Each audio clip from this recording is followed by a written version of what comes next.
here in Yaletown on a holiday long weekend. I'm so excited to be here. We're up first thing in the morning, and joining me is someone I'm so honored to have here today. First of all, we're filming at this beautiful location, Dwell Living in Yaletown, a beautiful store. Make sure to stop by and tell them you heard about it from our show On Location with Zara Durrani, brought to you by TELUS STORYHIVE. So joining me is JoAnn Fowler. It's my second time interviewing JoAnn. However, I've known her for quite some time through the film industry. She's an Emmy-nominated makeup artist. She's won Leo Awards for her work. You may recognize some of her work if you go on IMDb. Her work includes The L Word, Final Destination, X-Men, 4400, like the list just goes on. So she's done makeup on the who's who of the Hollywood it list, like, you know, the celebrities, the name, the list just goes on and on. So I feel very grateful. And secondly, if you're wondering what's happening with my face this morning, I just rolled out of bed. All I'm wearing is sunscreen and just a little bit of gloss, and we're going to be using JoAnn's makeup line, which is organic and vegan, and we're gonna get into that with you, JoAnn. She's really passionate about creating makeup that is truly chemical free as possible. So we're gonna talk about Sappho Cosmetics, her career, and we're gonna do a full face of makeup, like an everyday look on me. JoAnn, thank you so much for joining us. You're welcome. Thank you for having me. Yeah, my pleasure, my pleasure. Yeah, great to see you. And you know, I know I was talking there for quite a bit there, but your career, my goodness. You know, for anyone to create like a makeup line, to like really know, like you've been working, doing makeup on so many different skin types, skin colors. Like you could probably do someone's makeup in your sleep. You know, it's kind of second nature for sure. But you know, as you get older, you can't see as well. And yeah. You see great, and you look fabulous in your glasses. You look you. totally fabulous.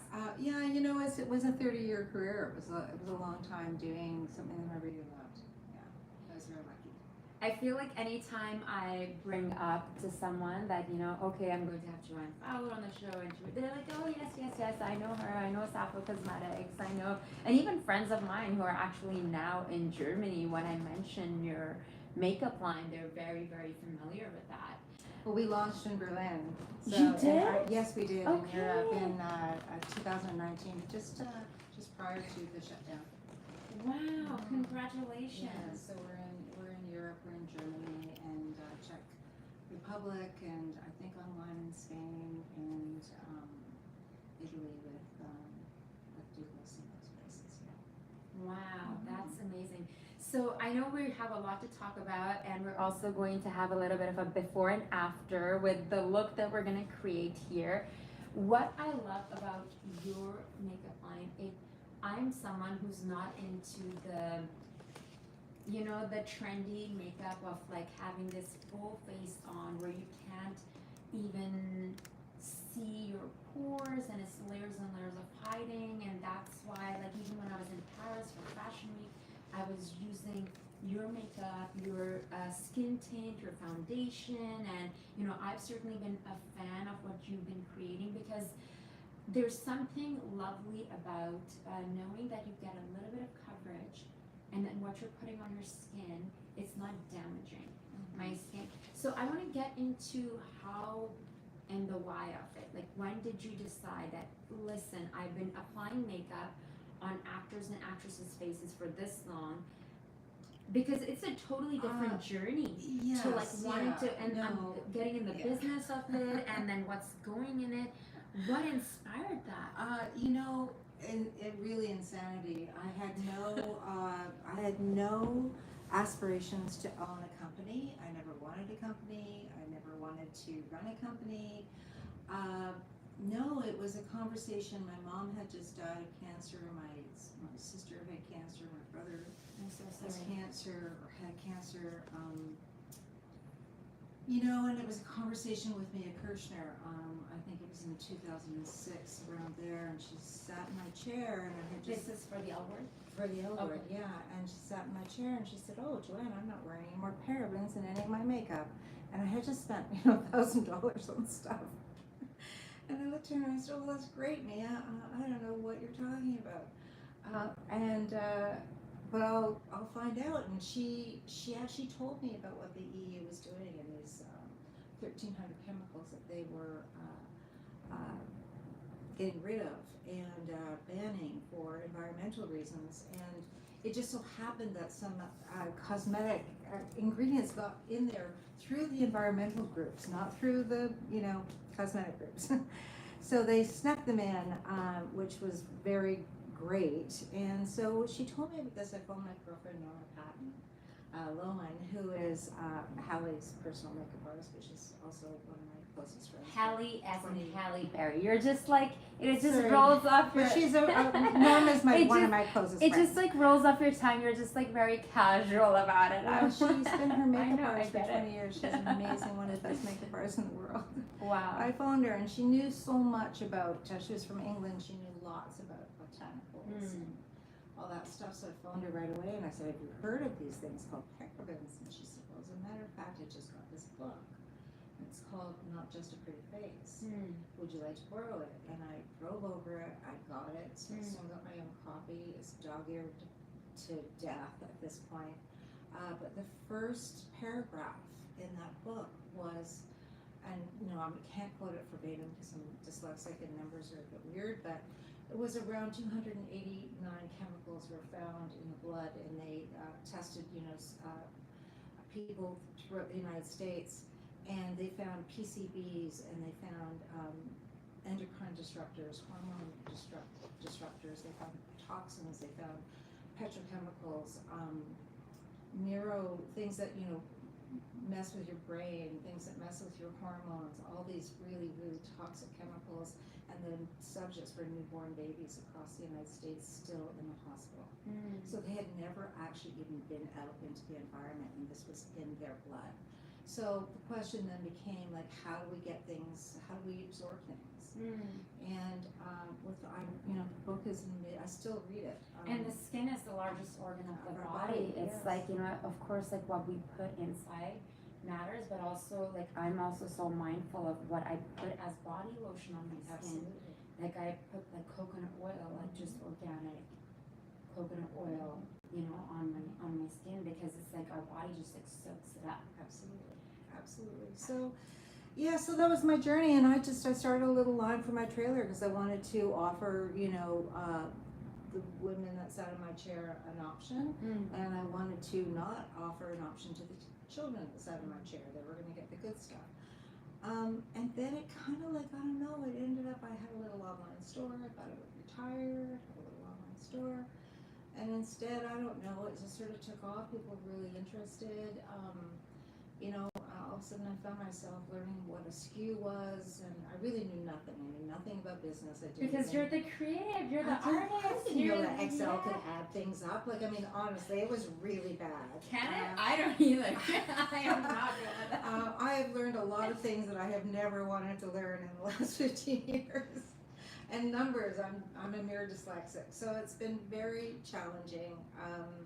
But also the creative, the part of that I love the most is working with all the younger women that are creatives, that are the designer, the women that helped us put together our metal displays that are recyclable, refillable, all that stuff. It's like working in conjunction with other creative people is just amazing. And thank God too, I have a couple of people in my life that are really good with numbers, like a good accountant, and that's really important.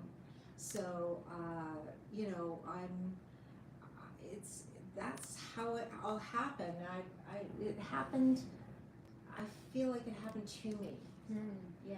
Like this was supposed to happen. This was part of your journey, and it was meant to happen. Yeah, I feel very, very strongly, even though I haven't been, completely successful. I think you're totally successful, and recently you had a win. I'm not sure. Would you like to share it with our audience? Well, we just won an innovation award for best mascara for Amazing. 2023. Wow. And it was pretty special because this took 8 months to make. Our company is working with something called, we're trying to eradicate forever chemicals, PFAS. So we're actually the leading company, certainly in Canada, that's working with PFAS. And our entire complexion line is non-detect, testing for non-detect 10 parts per million, which not too many other companies can actually say. So when we developed this mascara, we developed it to be refillable, reusable, and also we tested the formula. We tested, see this little white wand? We had to make 4 of them.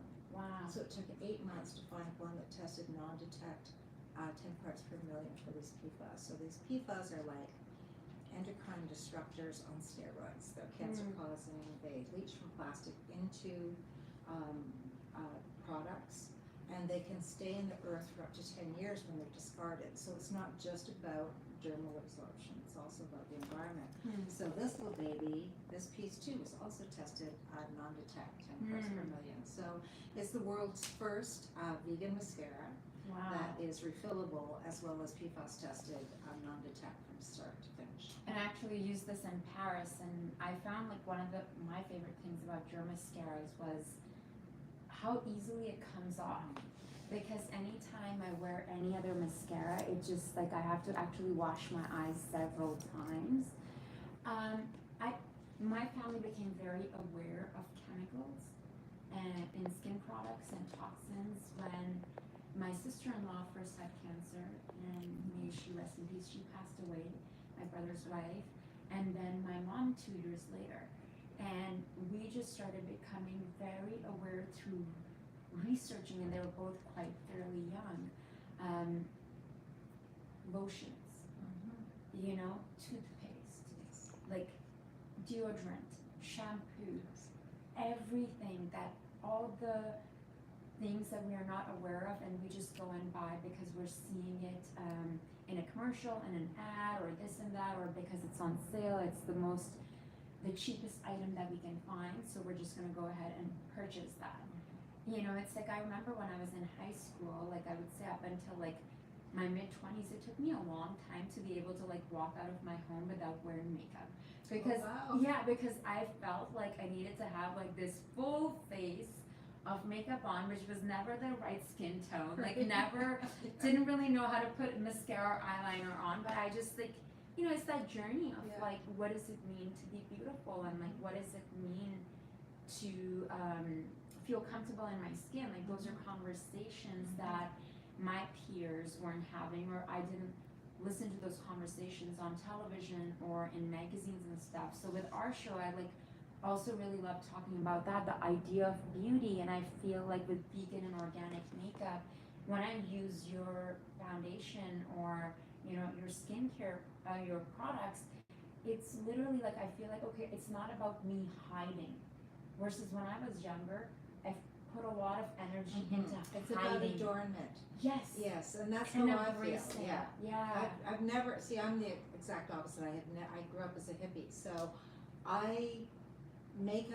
first of all, I wore makeup when I was younger because, you know, I learned how to make my eyes look bigger. Then I became a hippie, wore no makeup, just didn't even bother. And then started to wear it again as adornment. And I never have felt that I could go anywhere and that I had to wear makeup. I've never in my life felt that way, and I've often found it kind of actually a little sad that people, you know, people are entrapped in this place where they don't feel as though they can walk out the door without wearing makeup. And the thing is our makeup isn't made for film and television. It is really made for everyday life. That's what I And found. it's really to make your skin look its best. Your skin, not somebody else's skin. Yeah. You know, I'm not a rubber skin or a Yeah. silicone skin, just your skin. Naturally. And yeah. and that's what I love. And for me, it's been a journey. Like this is the second time that we're filming like live, where, you know, it's like nothing on my face. I know. Nothing on my face. And I remember the first time that I did it, which was like in summertime. We filmed a segment on the last show with Storyhive, which I'm so grateful we get to do. and creating a look. And you know, I love the job the makeup artist did, but it's like even in the filming, like afterwards when I watched it, I was like, wow, I actually weirdly love the fact that we're filming and I'm not wearing anything. And I remember the younger me, like it's taken me like 41 years. You know, but it's that journey of self-love and acceptance and embracing who I am naturally. And I think when I'm putting those products on my skin that I know, okay, what is in here and how is this harming my skin and how is this affecting me?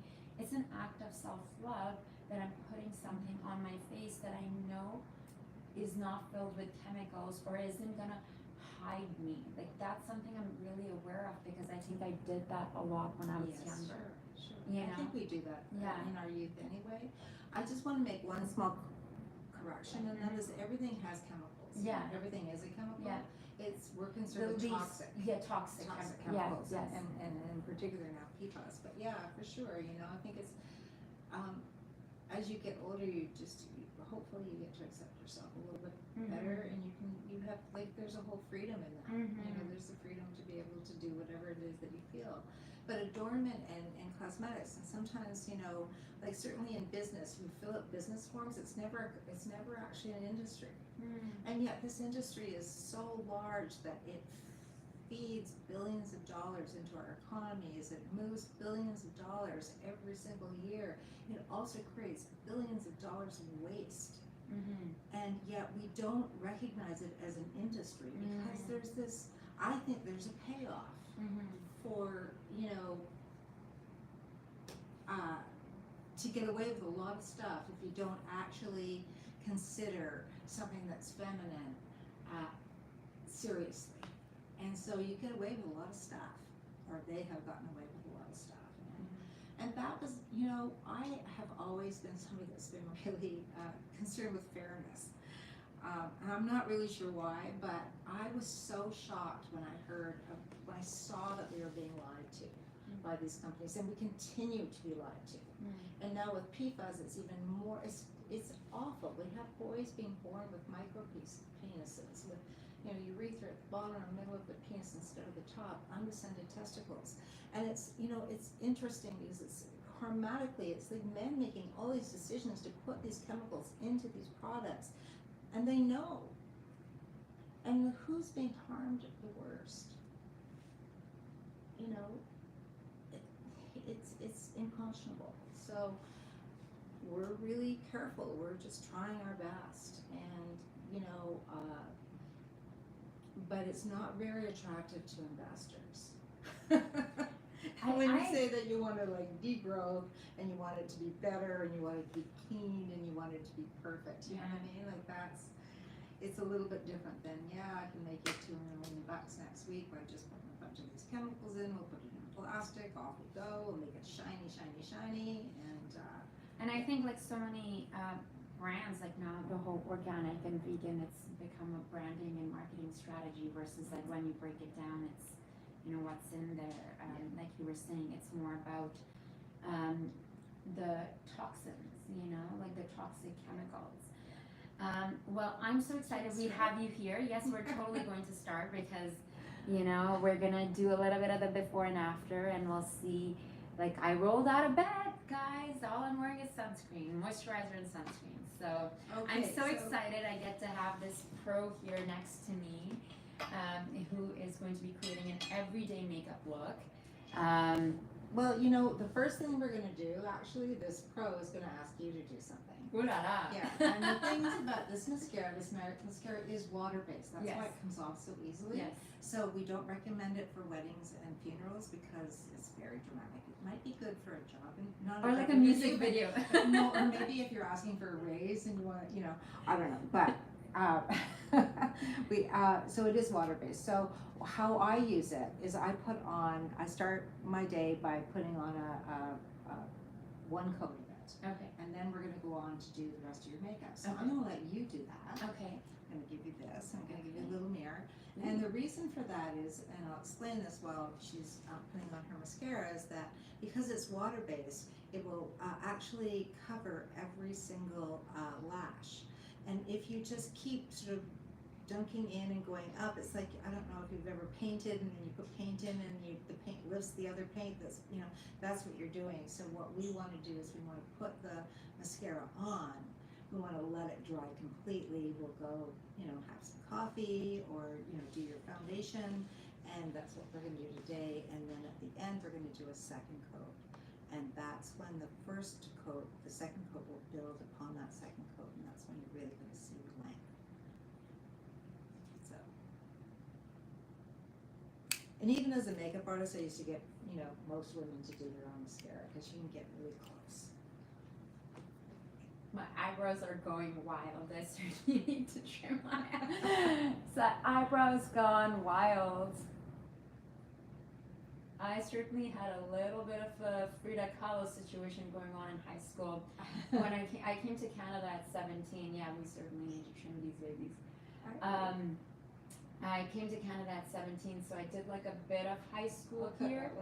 Yeah, I know, you can see it's like woo, doing its own thing because I wear an eye mask to fall asleep. Right. I'm quite high up in my building, so we get a lot of natural light coming in. Right.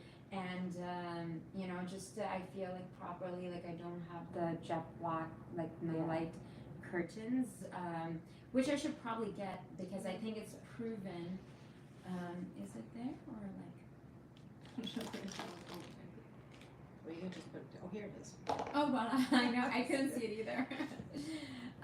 So sometimes like my eyelashes or my eyebrows will be sort of wonky because I put this like eye mask on. But I used to have really thick eyebrows growing up, like, being Pakistani and South Asian, we have blessed with really thick hair.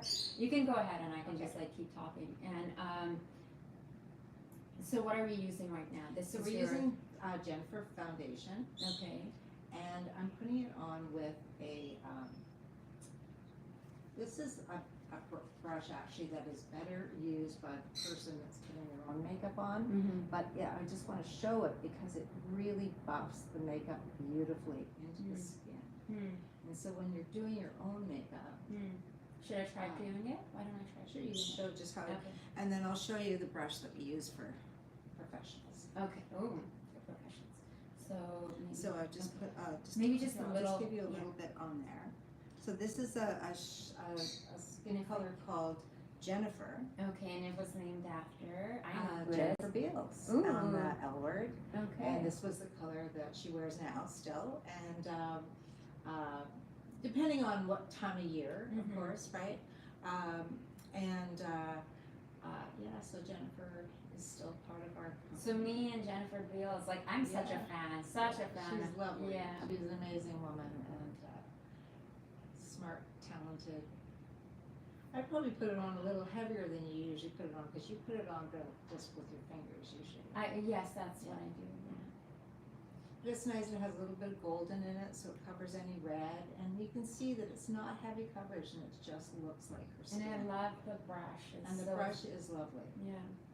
Can I get a little bit more on this side because I Here, can see some redness? I'll let you do it. I'll give you. I'll give this brush to you. You can show this is the other brush that we use for professionals. So, and the reason that I say it's for professionals, this one has a angle in it, so it's easier to use on yourself. Oh. But it's difficult to use on someone else. Whereas that one, you can go straight. And then I will pour it So, out. yeah. So, but I use the silver one is now completely black because we've done it in a monoplastic, so it's completely all one. So it's maybe not recyclable yet, but yeah, I can see how it's taking the redness away. I really feel like since the daylight savings, I've certainly gone into my eyebrow is like hello dancing away.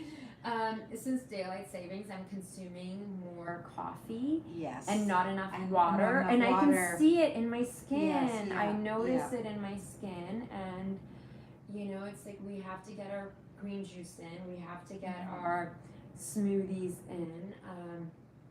And it is really important at this time of year to really start to moisturize up. Uses its serums are really great. Anything that will just really, especially in Vancouver, because even though it rains a lot, it's very dry. It's like skin. It just feels Yeah. so like, I don't know if you guys can notice the difference. It's so subtle. And you know what? One of my pet peeves is when you can see the powdery, cakey like lines, Yeah. and then you're seeing the difference between the foundation and your pores. And because you've worn so much. And that's where the buffing brush and a good moisturizer comes in as well, you know? Because on my skin, you know, it sometimes I have to go back in and put a little bit of moisture on Yeah. because my skin is so dry. So this is our concealer, which is kind of an amazing concealer, I think. It has color in it, but it also has just a tiny bit of kick. So it's really nice for What kind of kick? kick for light. Oh. Yeah. So the light's reflected back. Speaking of water. And this is the buffing brush, Okay. concealer buffing brush. And so this is a little hard for me because of the angle. So I might get you to do this because I'm sort of used to really. I'm You not can on a s- bar stool and you're not standing because Yeah, I know and I'm not normally looking- when you're And in I a- usually do it into in a a mirror. in a trailer chair. But it's a perfect color for you. This is the tawny color. It was made actually from Margot Bingham, another actress. And another good friend, and she just did one of the episodes on. I haven't seen it, but it's about a black sheriff in the olden days. I don't have I only have one station, so I haven't seen it, but I saw her mom put it out, Yeah. and it looked really great. So Margot wears. We have a color in Margot. Oh, wonderful. And she uses tawny as well. Oh, I love it. So when I see Jennifer Beals, I'll be like, "Hi, Jennifer. I'm wearing Jennifer too." Fabulous. I love it. Yeah. Very natural. Yes, and I really love the concealer. Yeah, it's also very. Yeah, for me, naturally, like concealer, I just use my fingers. Yes. Like, Yeah. I know this is something we were talking about. It's the very like French way of doing it. You know, using your fingers more, like, you know, even with the red lipstick, because then everything, it's not the North American, the Western way of like, I'm not gonna say Yes. any names. You guys, I'll leave it to your imagination, but like the cake on look versus the more of natural look where it's like, is she wearing makeup or is she not? We can't tell. I agree with you. Now, we are actually not, we are actually getting rid of our eyeshadows, so we're selling them out. And the reason for that is that mica is showing quite high. So I'm gonna use the mattest colors on you that don't have mica in them. I actually really like your, I have. I know, Yeah. they're great. Yeah. But, until the science is out there's a lot of scientists working on the whole PFAS thing, and there's a question about mica as to whether it would actually release itself into the environment or into your skin. So there's so much to learn.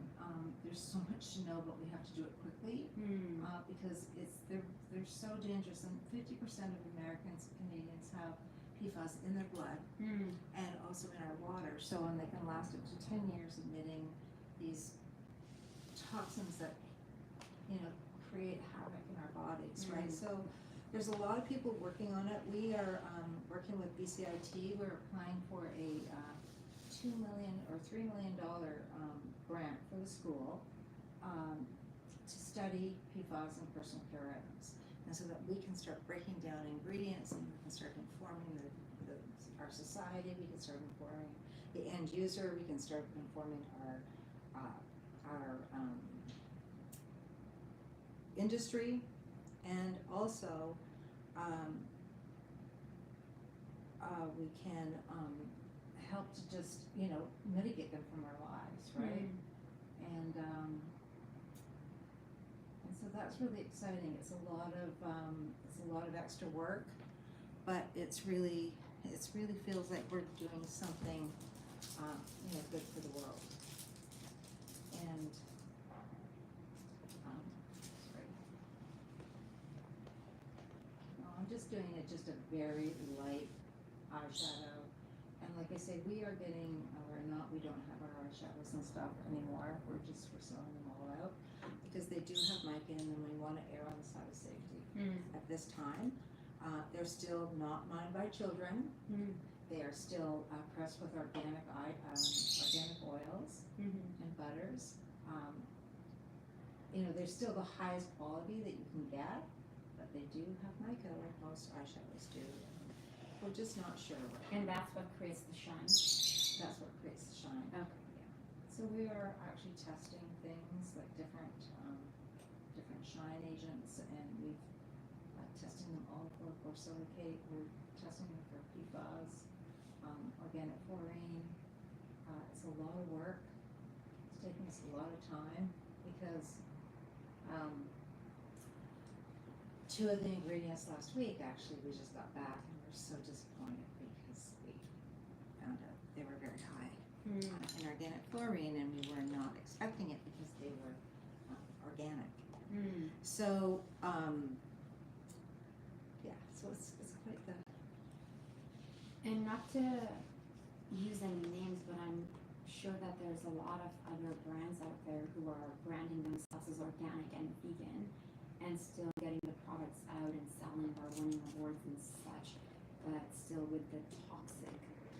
Well, they don't know yet. They Like, don't know yet. in all Okay. fairness, this is such new information. It's only maybe 3 years old, 2 years old. We found out by In regards to mistake. PFAS? Yeah, we found Okay. out really by mistake, or just because Noemi, our sales director, was really good at reading the news and stuff, and she picked up on it, and then we phoned the scientists, and we had to do all this work. There are a couple of big companies that knew a lot sooner than we did. That would have been very nice had they supported everyone knowing. They didn't, so it cost us a good year and a lot of money. However, everybody's just doing their best. Like, this is brand new stuff. So, if it's a big company and they're really high in numbers, I would just stay away from them as much as possible, because a lot of green beauty has been taken over by venture capitalists and men, and so there's no rules. So I think it's just really important to really do your due diligence and to learn about these things, but also not be hard on small companies that maybe haven't, like what we're trying to do with BCIT really, it's not just to study ingredients, but it's also to develop protocols so that all companies in Canada, small companies in particular, have access. There's no one in Canada that tests for organic fluorine right now. So it's about creating an access to first our companies, as the test people, and we're working through everything, and then it'll be made out to the public, and it'll be made out to even food companies will have availability to be able to test their packaging or all that kind of stuff, right? So it makes it exciting. It's not just about a little bit of blush. I love your passion. Like you have a mission and you're dedicated to what you're doing, and I love the fact that you went from, of course, it's like looking at your career and all the work that you've done, the wins you had, the actors and celebrities that you worked with, locally, but also from Hollywood, and working on these big budget productions like Final Destination and X-Men, and just the list goes on. And then to be like, okay, what have I been using and how can I create that myself, and taking yourself on this adventurous ride. So I find it truly inspiring that your passion for what you do. Well, I don't have a lot of security or money, all the stuff that I had when I was doing film, but I feel like I have purpose. Yeah. And so when I wake up every morning, I have purpose. There's something that I'm doing that's going to be helpful to the world. I don't care if anybody knows who I am, but I just hope that some of the stuff that I do helps our future generations. Well, that's why we have you here today, Right? JoAnn. That's why we have you back, and we want more people to know. I love your passion. I love your how determined and focused you are. To this. I know, I'm like trying to talk and as you're doing that. And I'm doing it. I'm sure you've done makeup in more interesting situations and different, weather situations. Now, as we're doing this, like, of course, you have this illustrious career, like, this like decades long, 3 decades long. I know we've talked about this last time, but I want to, tap back into like some of this, these amazing projects you've worked on, these amazing, names that we know, like Final Destination and X-Men and the L Word, like, I know as someone who works in film, it's like once you're in it and you're doing the work, you're just sort of like, okay, you're here, it's 12, 14, 15 hour. One of my friends, he's working on a local show here, and we're very grateful that the strike has now ended. Yes, thank goodness. But he started working like a few months ago when no one was working, and because people found out that he's working on a show and he's one of the keys on the show, that everyone started calling him for work, because he's like, I get the privilege that I have right now when no one is working. And it's like, as makeup, not many people know that people who make the stars look beautiful, they're the first in, like before the actors, before the cast. Like, you're waking up at 3 a.m. to go to like Cloverdale or like Whistler, Pemberton, like Minati Bay, to go like film, and then the last ones, the last ones to leave, the first ones in, you're having like 16, 17-hour days. Well, we did this, it always makes me laugh. We went up to Whistler with the L Word, and it was like, yay, we're going up to Whistler, it's going to be so much fun.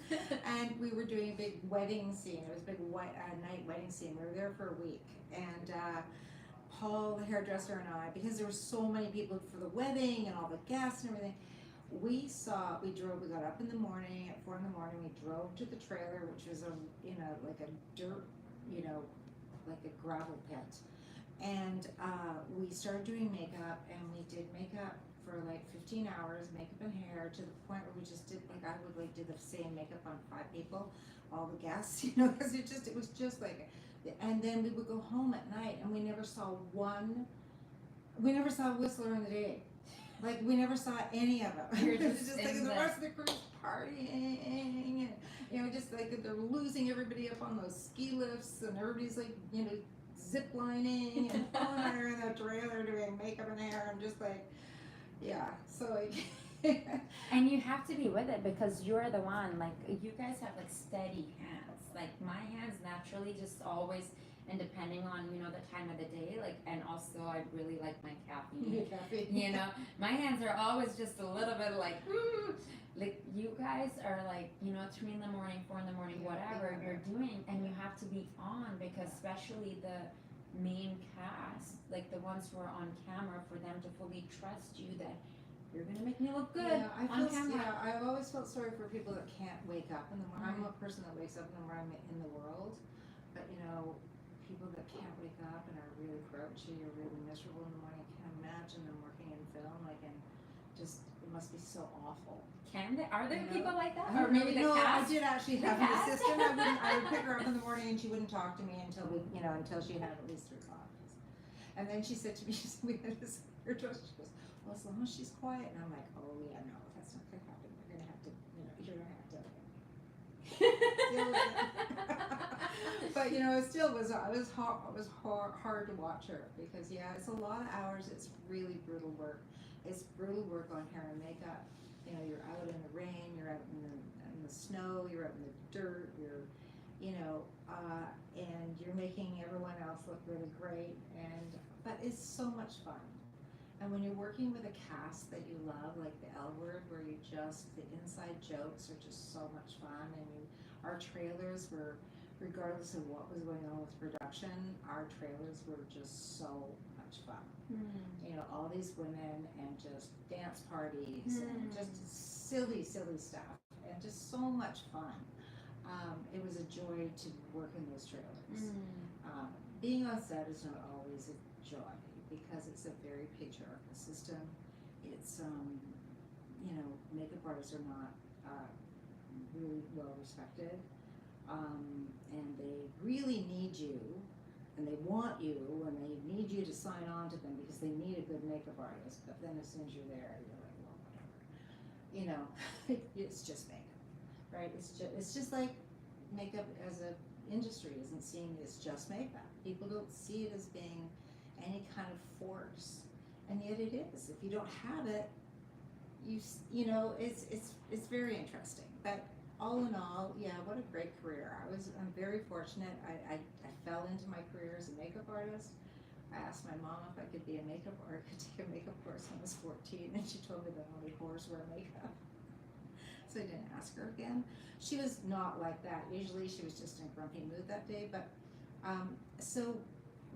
how I ended up in it was just so great. But I did work with kids for many years before that. Like I got a childcare diploma. I worked with, that's how I came out to BC. I was working with BC had at that time a social credit, or not a social credit, the NDP government, but it was actually an NDP government.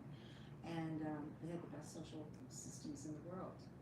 And then Socrates got in and ended up with me in Hastings. So it was sort of watching all of that. But that's sort of where I come from, is from a very social aspect. So that's where makeup and my earlier days, I think, have really sort of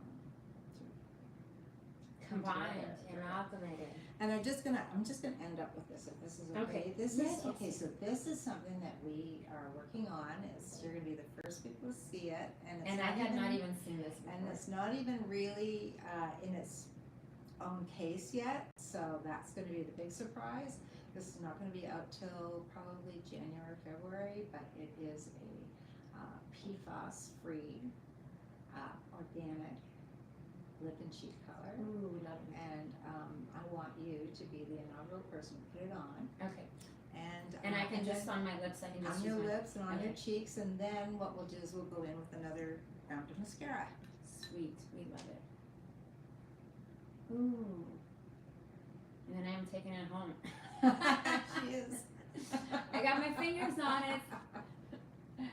Yeah, oh, it's I yours love now. it.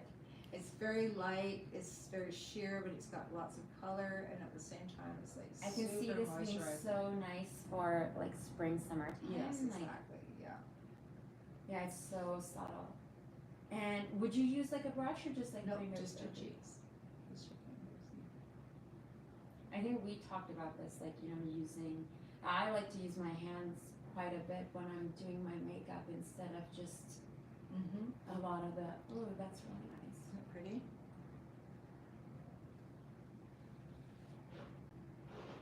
A little more on this side. Yeah.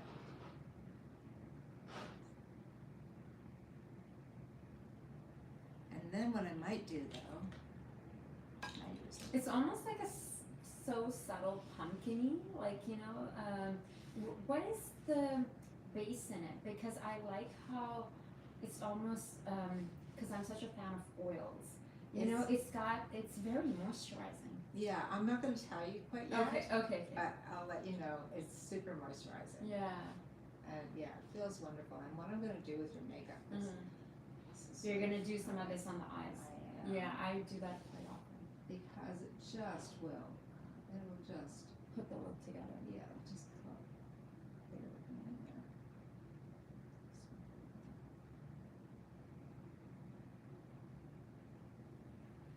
Just pull it together a little bit. I know, my brows. Your We're gonna be fixing the brows after. Good thing you're the first, you know, guest of the day. So we're gonna be. And yeah, then I like it's very just like Isn't it glowing glowy and natural. And oops, let's get you to do. Oh, the second coat. Second Okay, so let me coat, grab yes. this guy. Alrighty.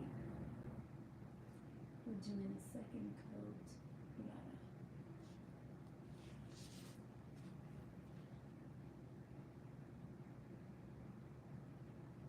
Okay, yeah, I see the separation now and like building up on that. Yeah, you can see more, right? Yeah, That, yeah, and it just, see that right there, you can just see it gets a little bit thicker. Mm-hmm. And you can actually, if you hold it up, you can actually keep a curl to it, which is, since it dries. Well, I was just surprised how, I remember when I was using it in Paris, I was surprised how easily it came off. I literally use just water. Yeah. And I don't have to like rub my And eyes. you don't lose any eyelashes that way Yes, either, which is really important. So people have actually said, oh, it's helping my eyelashes grow. And I'm like, no, it's not. It's just that you're not losing as many. So yeah, so it makes quite a difference. Yeah, See? no, And big difference. Isn't it a good trick? Yeah, just Yeah. wait till it dries. Yeah, I did not know that trick. Lovely. It's very natural. It's very like sun-kissed. Looks like I just got back from a vacation.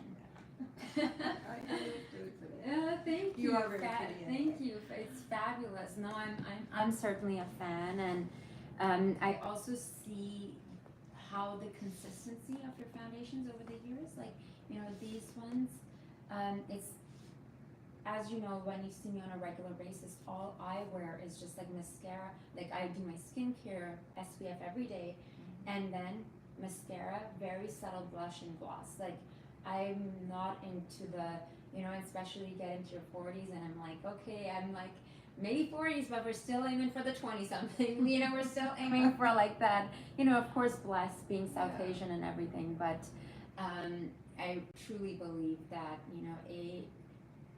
how it's going to damage your skin, like what you're putting on, from the skincare products to the makeup. And especially if we're working in film and TV and wearing makeup, having to wear makeup every day, like I'm on stage, I'm emceeing a job, doing red carpet and this and that, I'm so glad that I, got a chance to You always look amazing.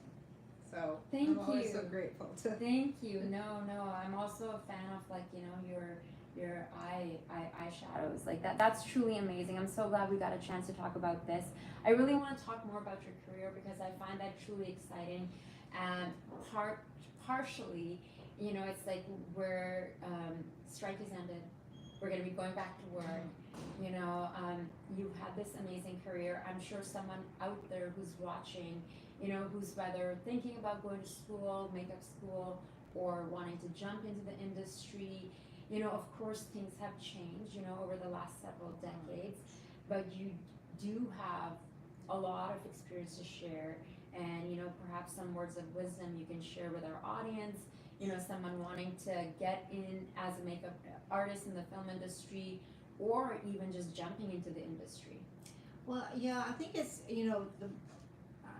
I think training is really important, and you go to a school that has a lot of different types of teachers. I think training is super, super important, but then practice is even more important, because I don't really believe that, I think anybody can be a good makeup artist. Not everyone can be a great makeup artist, but I think that almost anyone can be a good makeup artist, and it just is like doing thousands of faces. I don't think you can call yourself, my teacher used to say, you can't call yourself a makeup artist until you've done at least 1,000 faces. You're kidding. That's what Todd McIntosh used to say. Wow. And he was on my, that was my first show called Wise Guy. Oh, I remember Wise Guy. 1989. I used to watch it in Pakistan. Yeah. We used to get Wise Guy in Pakistan. Oh my goodness. That was my first job. I was Todd's assistant. I worked like 3 or 4 days a week, and I couldn't get enough of it. Wow. I would stay. He would wrap me, and I would stay. If he was doing blood or any work like that, I would stay for free. I couldn't get enough of it. And then my second job was MacGyver. And MacGyver was really great for learning how to do like ball caps and dirt and cuts and bruises and all that kind of stuff. It was, but it was sort of in one way it was hard too, because like you were driving, 20, 30 miles into the bush like almost every day. Bunsen Lake was, seemed like we should have had our wrap party there. And, you were up the mountain one day, and also, the acting on Wise Guy was so incredible. Yeah. Like there was Oscar, nominated people on that show, and on MacGyver it wasn't so much. It was like, where did the acting go? Not that they were bad, there was good acting, but it was a different, it was more about action and all that kind of stuff. And so I did a ball cap every week, because we had to stunt Dana Elcar, and he was balding. So I got so good at ball caps. I was really good at it. So I got a lot of practice in that kind of stuff on MacGyver. And then through the years, you I worked on X-Files, I did special effects, I did X-Men. Tell me about X-Files and X-Men. Well, I didn't work on X-Files a lot. Okay. I just went in a couple of times Day to calls. help, to work with Toby, actually, the special effects. And so they did one episode where they all were in bottom of a submarine and they were all aging. I remember. Yeah, and I did Julian's makeup with How Toby. was Jillian? She was amazing. I'm such a fan. She was amazing, and the poor thing. Like at one point, we had all this aging on her forehead. We had all these pieces, these big, silicone pieces on her face, and then we had this big neck piece that had to go on. And people don't understand it can be very, very claustrophobic when you're wearing these things. And she saw this neck piece coming at her, and she started to cry. And she started to cry, and she was weeping. And the poor Toby, he was standing across from me, and guys, he just didn't know what to do at all. So his eyes just got really big. And I just took her in my arms and just, I just took and, talked her through it and just you've got to do this, you've got to ask for whatever help, whoever you ask for help, whatever gives you strength, ask for that strength because, you have to, this is part of your job, they're expecting you out there and, let's get through this. And she and I, we bonded very well at that time, and I was off in another place and didn't really get a chance to actually really, she invited me to spend some time with her, and I wasn't able to, and I regret that in a way because I really, really liked her. And so that was, one of my stints on X-Files. And then X-Men, I did the second unit on 2 of them. So, and on one of them, I did 2 weeks. So we did the Nightcrawler. So we were talking about that earlier. But Nightcrawler, we did all the stunt stuff. So Christopher and I went in every day. It was a 2.5-hour makeup. He did one side. I did Christopher Pinney, and I did the other side. And we'd start with laying the tattoos down, and then we had to squeeze this stuff. It was almost like it looked like cake decorating, and then you had to cake decorate all the tattoos because they were raised tattoos. And then you would go in with one color of blue with the airbrush, and then you would go in with a deeper, and then you would do the highlights with silver, and then you would go over it all, and then you did prosthetic ears. Sweetheart. And then the stuntman was amazing. He was just the calmest. He would just sit there for 2.5 hours, and then he would just be like a meditation for him. And then he would be up on those ropes for 12 hours. Wow. And he'd come off the ropes, and we'd run to fix him up, and we'd take his big gloves off, and then we'd pour water. Like buckets of water was coming out of his body because the strength to try to on those ropes, and then we'd be pouring water into, just giving him glasses of water, and we would do that. He would do that for 14 hours a day, and then we would come back and take the makeup off.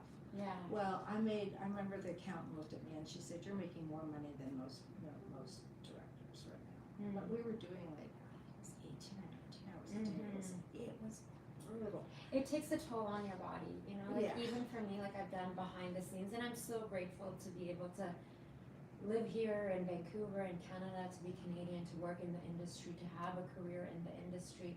But it's the times that I've worked behind the scenes, and what day calls is one thing, but when you take a regular, a season gig, which I did in 2020, and I was just so grateful, right after COVID, after that season. And it's kind of funny, when I started, I'm not gonna say any names, but it's when I started, the DP, he was just sort of he's yeah, we're mostly in studio, we're mostly we were 90% location. Yes. This is a winter show. Yes. And we would film at Riverview. Oh yeah. In December. Thunderstorms, it's no pouring till 5 in the morning, 6 in the morning, and you're just, and I just have so much respect for crew, and I think having done that, it kind of, you can never walk on set and be oh yeah, the thing is, there's all these people who are making this possible. You have to be grateful, and I feel like perhaps that experience was there for a reason for me, because the Jenny op and like all these people, the focus puller, the PAs, and when you have nights like that, and if as an artist or as a performer, like all you're focused on is like, yes, just my work, or like the director, but the thing is, all these people who are here making this possible, so this circus, this show happens, and then by the time you're wrapped, it's gonna take them so many more hours to even close everything down and like clean everything up. And I have so much respect for our crew here, like in BC and Vancouver. We're one of the only, I mean, we've worked in rainstorms and it doesn't look like it's raining on camera. Directors are always, but we've got great crews here. I mean, crews are good everywhere. Nobody goes to work on a crew who's not passionate. That's not passionate. Because it's just, you just go to do. I've never had a makeup artist show up that wasn't there to do the best job that they possibly could, because people take pride in what they do. And I hope that the next time the crews go to negotiate, that they remember how much they suffered through this strike, because I think we really need to make up for some lost time. So it really sounds like, I feel like for anyone listening, I think like mindset and the passion for the art really has to be there. Like whether you're a makeup artist, hairstylist, actor, or director, writer, whatever it is you're trying to do in the industry, or that can be with any job. It's it's like bringing that excitement. Like I always love, like whether I'm doing a day call or like a week, or like on a show for a bit. I love the I'd say like we're like a family of misfits. You come on set, you have all these personalities, everyone's like very unique and different, and you have this great energy, especially when you get to really know people, when you're working on those night shoots, like in the rain. That's when you really bond. It's like you bond through trauma somehow. You do. You completely. You do. Completely and you have, and those are the nights where you laugh so hard. You're covered in mud, you're soaking wet, and you're just hysterical because your boot just got caught in the mud and it stayed in there, and it's just, but it really is, it is really fun. It can be really, but you do have to be passionate about it, because if you're not, then it's just not one of those things you can just do for money. It's just and I always say we're high paid carnies. Because none of us really want to stay in one place for very long, and we really, most of us are ADD, and we like to have lots of entertainment, and we like to see things and do things, and and we can't be controlled. We like our freedom. We like our, it's rambunctious. It's funny, over the weekend, like on Friday, I was, I'll be honest, I was feeling a little bit overwhelmed, doing like so many different things, projects, like our show we're filming today, and our episodes from like the last month filming we're due. I'm doing that paperwork, and then I have my auditions, and I have my dog, and then I'm doing other client projects, and this and this and this, like lots of different things, which I'm so capable of doing. And I just picked up the phone to be like, I think I just need to get out of my head and like just talk to someone. But it's so different when you speak to an artist or like a self-employed person, or someone who has like a 9-to-5 like salaried, or whatever you want to call it, And I shared all the different projects that I'm working on, and the person was like, I'm kind of overwhelmed just like listening to everything you're doing. Like, how are you doing this? I'm like, I like it like that though. I like the I don't know, like we're gonna be doing this and this is happening, I'm putting this event together, and then I have this audition to tape, and then I'm going into class, and I like the energy. And the fact that it's not the same. Yes. Not exactly. the same. Exactly. I think and I do think, I'm sure it's like a nice, healthy meditation to have something that is the same thing on the regular. But I think, like you said, it just depends on who you are. It's the personality type that our industry. Because accounting can be very creative if you're an accountant. I mean, and I'm not saying that in a bad way, but I mean, really and truly, everything can be like, numbers are actually super interesting. They're very spiritual. Truly, like, I'm saying truly, like. Well, you know, Yeah. I don't really know I what I'm know. talking about either, I but I know. just have this feeling about it. But I think that they are like the folks who do accounting, and like they're just like, oh, look at the how are you spending your time and all those things. I'm sure that the way I think we're more visual people. We're Yes, more yeah, like for sure. in the performance and like this, and I feel like it's such a privilege that I get to talking so much and need all the water. That I get to do this show and have individuals like yourself come here, share their stories, their passion and their heart, because there's a reason why you've had the success you've had as a makeup artist and then go on to create your own line. You have this legacy, this work, and I feel I like hope the legacy is the PFAS work. Yeah, I really no, do. 100%. I really do. Like makeup is like, well, you know that show, Yes. Absolutely Fabulous. Yes. You know, they meet every month and they with the makeup company and they're like, oh, a little bit of blush. And we'll talk this month. We'll do lips. We'll just do lips, and because sometimes it gets like, oh God, really? So the PFAS is The mission. the You mission have a is mission also to what's create important. makeup that it's like with as little toxins as possible, and while educating people. And I'm so grateful our paths crossed. I don't even honestly remember, JoAnn, when and how we first.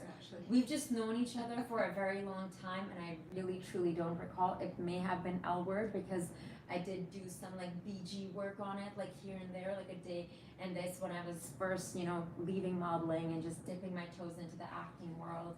And I was like, this is like so fascinating because it's such a different, and I, got to see like Jennifer Beals and all the ladies, and, they were just so amazing and cool, and like all this crew that is there on set and all the work that goes in. And, anyways, like, regardless, I'm just so grateful that our paths crossed however they did, that we got to have you here, second time in a row. Well, you're an amazing woman. You've got so much going on, and you're always like busy and doing creative stuff, and I just always admired that.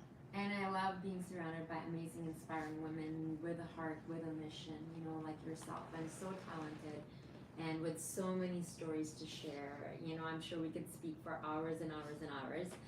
Thank you so much for taking the time, for joining us here on a holiday long weekend. And see, I didn't even know it was a holiday. Sometimes I don't even know what day is it. It's like I'm working on a Saturday. I don't know. I work every day. Well, ladies and gentlemen, thank you so much for joining. Thanks for tuning in. We will share JoAnn's information so you can check out Sappho Cosmetics and also everything that JoAnn is up to. JoAnn, thank you so much for joining us today. And thanks for making me up. Well, thanks for eyebrow. She slid that in there. She's like, don't worry, before I go, I'll fix you up. Thank you so much.